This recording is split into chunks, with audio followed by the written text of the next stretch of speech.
Chapter 5 The Giant Killers. Leslie liked to make up stories about giants that threatened the peace of Terabithia, but they both knew that the real giant in their lives was Janice Avery. Of course, it wasn't only Jess and Leslie that she was after. She had two friends, William and Dean, and Bobby Sue Henshaw, who were almost as big as she was, and the three of them would roam the playground, grabbing up hopscotch rocks, running through jump ropes, and laughing while second graders screamed. They would even stand outside the girls' room first thing every morning and make the little girl give their milk money before they let them go to the bathroom. Maybelle, unfortunately, was a slow learner. Her daddy had brought her a package of Twinkies, and she was so proud that as soon as she got on the bus, she forgot everything she knew and yelled to another first grader, "Guess what? I got in my lunch today, Billie Jean." "What?" "Twinkies!" She shouted so loud you could have heard her in the back seat even if you were deaf in both ears. Out of the corner of his eye, Jess thought he saw Janice Avery perk up. When they sat down, Maybelle was still screeching about her dang gum Twinkies over the roar of the motor. "My daddy brung 'em to me from Washington." Jess threw another look at the back seat. "You better shut up about those dang Twinkies," he said in her ear. "You just jealous 'cause daddy didn't bring you none." "Okay," he shrugged across her head at Leslie to say, "I warned her, didn't I?" And Leslie nodded back. Neither of them was too surprised to see Maybelle come screaming towards them at recess time. "She stole my Twinkies!" Jess sighed. "Maybelle, didn't I tell you?" "You gotta kill Janice Avery! Kill her! Kill her! Kill her!" "Shh!" Leslie said, stroking Maybelle's head. But Maybelle didn't want comfort. She wanted revenge. "You gotta beat her up into a million pieces." He'd soon tangle with Miss Godzilla herself. "Fighting ain't gonna get back nothing, Maybelle. Them Twinkies is well on the way to patting Janice Avery's bottom by now." Leslie snickered, but Maybelle was not to be distracted. You're just yeller, Jessie Aarons. If you wasn't yeller, you'd beat somebody up if they took your little sister's Twinkies." She broke into a fresh round of sobbing. Jeff stiffened. He avoided Leslie's eyes. Lord, there was no escape. He'd had to fight that female gorilla now. "Look, Maybelle," Leslie was saying, "if Jess picks a fight with Janice Avery, you know perfectly well what will happen." Maybelle wiped her nose on the back of her hand. "She'll beat him up."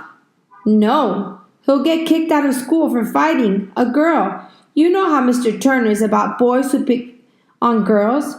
"She stole my Twinkies." "I know she did, Maybelle, and Jess and I are going to figure out a way to pay her back for it. Aren't we, Jess?" He nodded vigorously. Anything was better than promising to fight Janice Avery.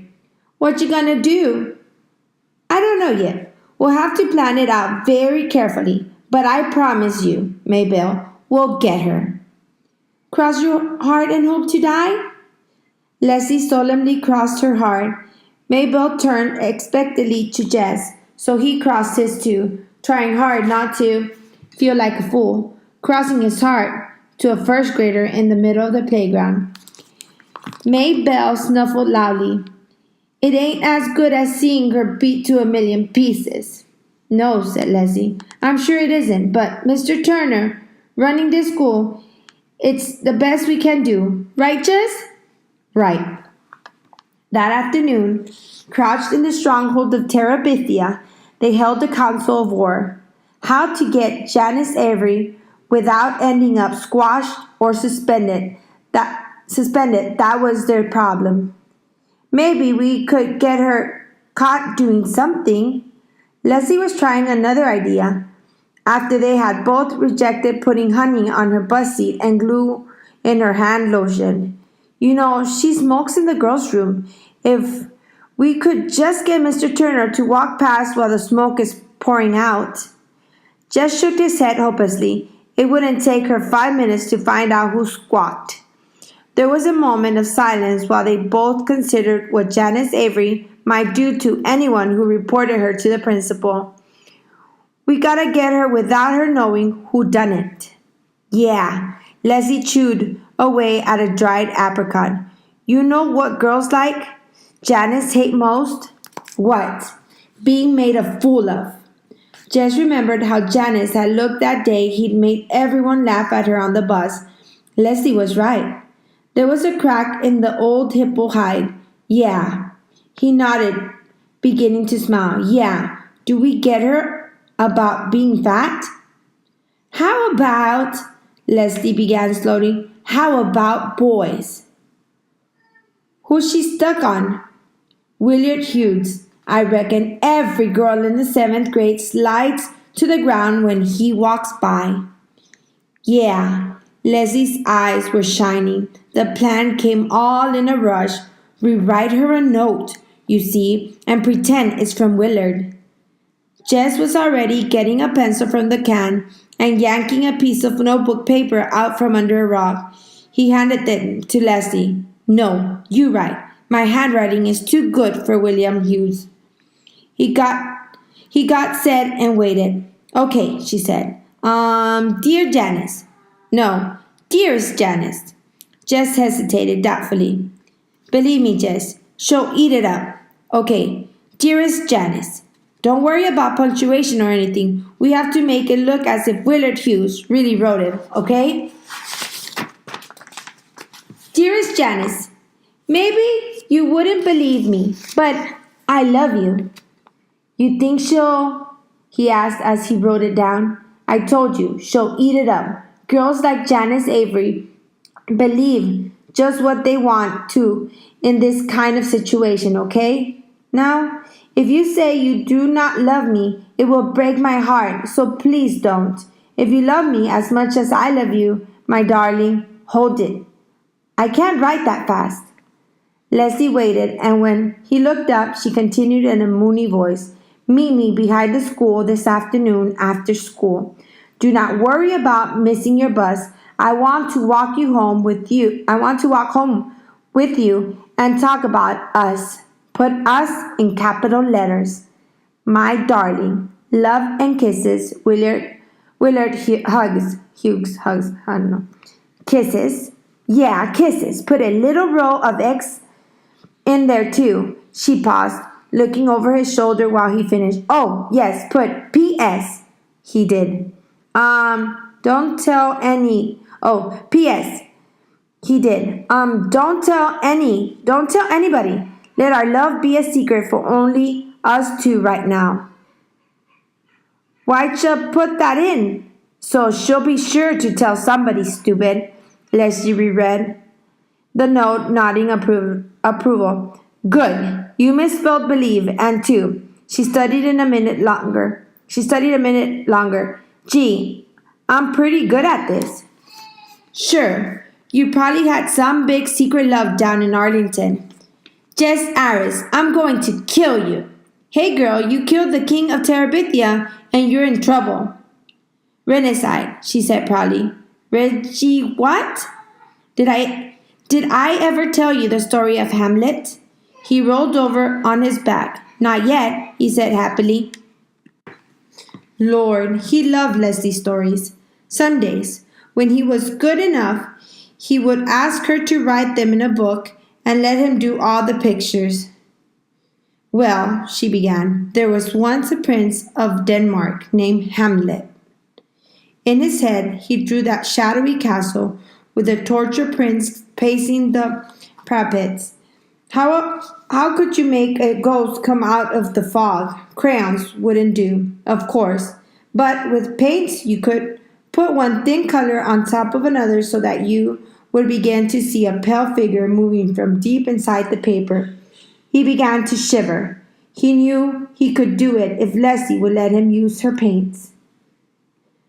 The hardest part of the plan to get Janice Avery was to plant the note. They sneaked into the building the next morning before the first bell. Leslie went several yards ahead so that if they were caught, no one would think they were together. Mr. Turner was deaf on boys and girls he caught sneaking around the halls together.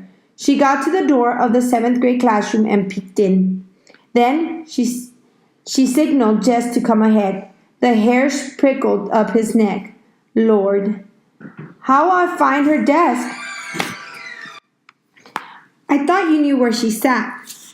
He shook his head. I guess you'll have to look in every one until you find it. Hurry.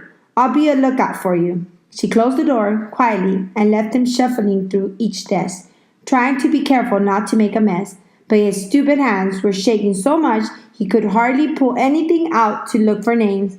Suddenly, he heard Leslie's voice. Oh, Miss Pierce, I've just been standing here waiting for you. Lord, the 7th grade teacher was right out there in the hall, heading for this room.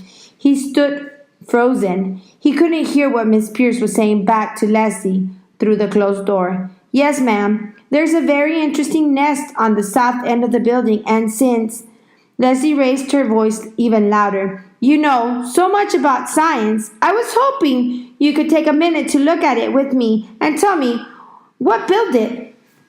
There was the mumble of a reply. Oh, thank you, Miss Pierce. Leslie was practically screaming. I won't take but a minute, and it would mean so much to me. As soon as he heard the retreating footsteps, he flew around the remaining desk until, oh joy, he found one with a composition book that had Janice Avery's name on it. He stuffed the note on top of everything else inside the desk and raced out of the room to the boys' room, where he hid in one of the stalls until the bell rang to go to the homeroom. At recess time, Janice Avery was in a tight huddle with Wilma and Bobby Sue. Then, instead of teasing the little girls, the three of them wandered off arm in arm to watch the big boys' football. As the trio passed them, Jess could see Janet's face all pink and prideful. He rolled his eyes at Leslie, and she rolled her eyes back at him. As the bus was about to pull out that afternoon, one of the 7th grade boys, Billy Morris, yelled up to Miss Prentice that Janice Avery wasn't on the bus yet. It's okay, Miss Prentice. William Dean called up. She ain't riding this evening. Then in a loud whisper, reckon you all know that Janice has a heavy date with you-know-who. Who? Asked Billy. Wilbur Hughes. He's so crazy about her, he can't hardly stand it. He's even walking her all the way home. Yeah, well, 304 just pulled out with Willard Hughes on the back seat. If he's got a big date, he won't seem to know much about it. You lie, Billy Morris. Billy yelled a cuss word, and the entire back seat plunged into a heated discussion as to whether Janice Avery and William Hughes were or were not in love and were or were not seeing each other secretly.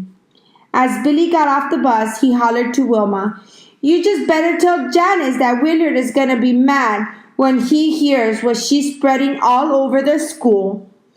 Wilma's face was crimson as she screamed out the window, Okay, you dummy, you talk to Willard. You'll see. Just ask him about the letter. You'll see. Poor old Janice Avery, Jess said as they sat in the castle later. Poor old Janice? She deserves everything she gets, and then some. I reckon, he sighed. But still. Leslie looked stricken. You're not sorry we did it, are you? No, I reckon we have to do it, but still. Still what? He grinned. Maybe I got this thing for Janice like you got this thing for Killer Wells. She punched him in the shoulder. Let's go out and find some giants or walking dead to fight. I'm sick of Janice Avery. The next day, Janice Avery stomped onto the bus, her eyes daring everyone inside to say a word. Leslie nudged Maybelle. Maybelle's eyes went wide. Did ya? Shh, yes. Maybelle turned completely around and stared at the back seat. Then she turned back and poked Jess. You made her that mad? Jess nodded, trying to move his head as little as possible as he did so. "He wrote that letter," Leslie whispered, "but you mustn't tell anyone, or she'll kill us." "I know," said Maybelle, her eyes shining. "I know."